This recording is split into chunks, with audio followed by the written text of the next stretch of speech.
9. So today again we are doing a passage in our English grammar. So here's the passage. The Himalayas are beautiful mountains in the north of India. Himalaya बहुत ही सुंदर पहाड़ हैं उत्तर दिशा में भारत में. They stretch of 2000 miles from Kashmir to Assam. ये 2000 मील तक कश्मीर से आसाम तक फैले हुए हैं. Some of the world highest peaks are in the Himalayas. दुनिया की सब कुछ जो सबसे ऊंचे पर्वत श्रेणियां हैं वो हिमालय में आती हैं. The highest peak is mount Everest. Mount Everest जो है वो सबसे हाईएस्ट पीक, हाईएस्ट चोटी है, सबसे ऊंची चोटी है. The tops of the mountain are covered with snow throughout the year.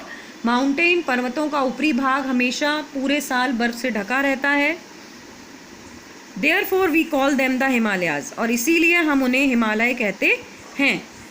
Many rivers, the Ganga, the Yamuna, the Brahmaputra and the Byas flow from these mountains. बहुत सारी नदियाँ जैसे गंगा, यमुना, ब्रह्मपुत्र और व्यास इन पहाड़ों से बहती हैं. Many visitors go to the hill stations for pleasure and relaxation. बहुत सारे शरणार्थी जो हैं वो घूमने के लिए, आनंद उठाने के लिए, आराम करने के लिए हिल स्टेशंस पर जाते हैं. Now come to the questions related to this paragraph. First one is why are these mountains called the Himalayas. इन पहाड़ों को हिमालय क्यों कहा जाता है.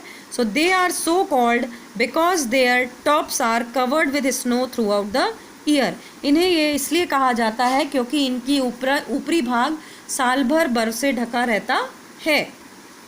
Name the reverse which flow the Himalaya. So the Ganga, the Yamuna, the Brahmaputra and the Byas are the rivers which are flow from the Himalayas.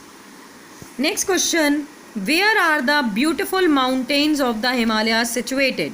So our options are in the east, in the west, in the north or in the south of India. So the correct option is option C, in the north of India. The Himalayas, beautiful mountains of the Himalayas situated in the north of India. Next है which is the highest peak of the world. So the Mount Everest is the highest peak of the world. सबसे ऊंची चोटी कौन सी है दुनिया की. सो mount Everest जो है वो सबसे ऊंची चोटी है. Find out the word from the passage for enjoyment. आपको पैसेज जो दिया हुआ है उसमें इन्जॉयमेंट वर्ड का जो इन्जॉयमेंट वर्ड के लिए कौन सा वर्ड यूज़ किया गया है वो आपको फाइंड करके लिखना है. तो here is the last word which are given in the paragraph. Many visitors go to the hill stations for pleasure. Pleasure means also enjoyment. Pleasures also means enjoyment. So you just write down in this answer, pleasure is a word from the passage for enjoyment. Okay, so here's your one passage. Again one passage is completed. You just write it down in your grammar portion of the English book and also do the question answers related to this passage, and further we will continue in our next video. Okay.